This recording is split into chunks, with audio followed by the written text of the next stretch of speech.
दोस्तों आज का वीडियो बहुत ही इंपॉर्टेंट होगा क्योंकि आज के इस वीडियो में ड्यूअल स्टार्टर से रिलेटेड जो कनेक्शन होते हैं उसको हम बहुत अच्छे से समझेंगे। जो कि MK1 टाइप का स्टार्टर जो आपने देखा होगा उसमें नॉर्मल कनेक्शन किस तरह से किया जाता है, साथ साथ अगर आपको उसको अलग से पुश बटन लगाकर कनेक्शन करना होगा तो आप उसको किस तरह से करेंगे, और उसका जो कनेक्शन विद फ्लोट स्विच करना हो तो किस तरह से आप करेंगे। इस वीडियो को आप जरूर देखें क्योंकि ये वीडियो बहुत ही इंपॉर्टेंट रखेगा इंटरव्यू की नजर से भी। तो चलिए हम स्टार्ट करते हैं, समझते हैं इसको। सबसे पहले हम समझेंगे दोस्तों कि नॉर्मल कनेक्शन आपको किस तरह से किया जाता है, और ऑलरेडी आपको नॉर्मल कनेक्शन किया हुआ ही मिलता है स्टार्टर में, तो आप उसको एक बार समझ लेते हैं। जैसे कि इसमें आपका एक कनेक्शन, आपका जो स्टार्टर है उसको हमने विदाउट कनेक्शन ले लिया है, और RYB 3 फेज प्लस न्यूट्रल हमने MCB को दिया। MCB को हम पावर सप्लाई जो इनपुट होगा हमने उसको लाया। जैसे कि हम यहाँ पर MCB को पावर सप्लाई दे रहे हैं। अपना स्टार्टर दिख रहा है दोस्तों, इसमें 93 94 जो है NO है, और 96 95 क्या है NC है, और A1 A2 कॉइल का पॉइंट है। अब यहाँ से MCB से आउट होकर जो अपना RYB तीनों फेज है वो अपने जो रिले का जो इनपुट पॉइंट है उस पॉइंट पर जाएगा। अपना ये रिले है, इस रिले को हमने RYB दे दिया।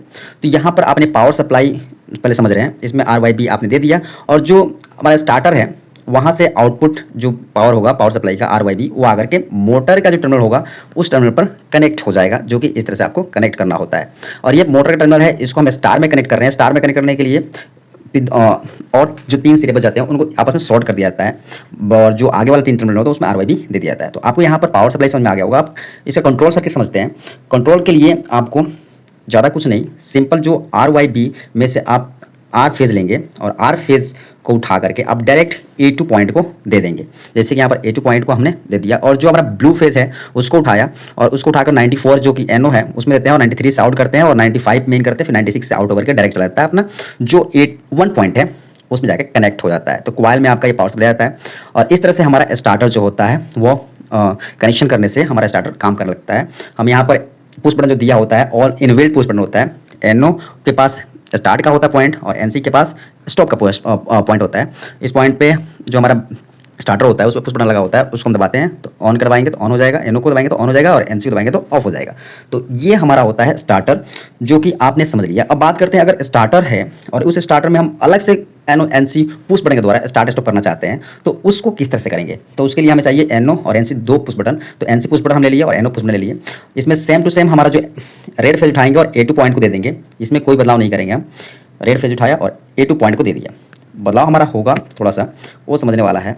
जो हमारा NO जो हमारा ब्लू फेज है उसको उठा करके हमने लिया, और वो जो ब्लू फेज है उसको हम जो हमारा 94 है उससे कनेक्ट कर दिए, और 94 से आउट होकर के जो हमारा NO पुश बटन है उसके इनपुट में हम दे देंगे, उसको इन करा देंगे।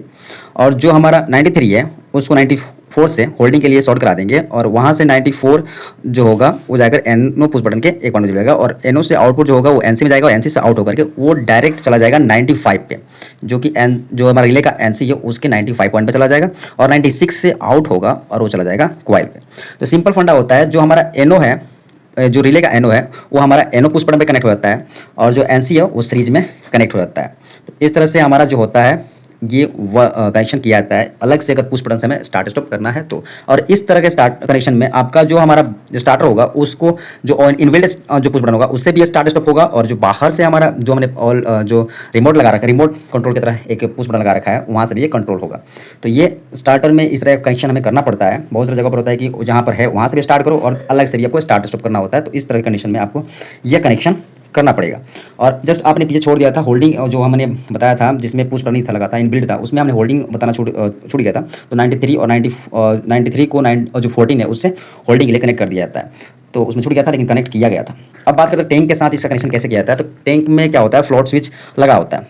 बाकी जो NC जो हमारा जो रेड है वो डायरेक्ट A2 में चला जाता है, और जो हमारा ब्लू फेज उठता है वो डायरेक्ट ना जा करके ये जाता है हमारा जो टैंक में लगा हुआ है प्लॉट स्विच, उसके NC में, ये NO में जाता है, सॉरी NO में जाता है, और NO से आउट होकर के डायरेक्ट चला जाता है 95 और 96 से आउट होकर के 1 टर्मिनल पर कनेक्ट हो जाता है। इसमें टैंक में दोस्तों हम NO यूज़ करते हैं।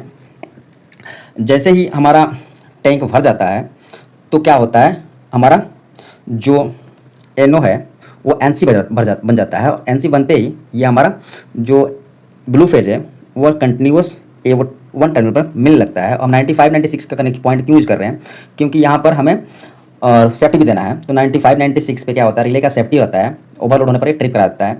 तो ऐसी कंडीशन में इस तरह का कनेक्शन आपको करना पड़ेगा टैंक के द्वारा। तो उम्मीद करता हूँ कि ये वीडियो आपको समझ में आया होगा।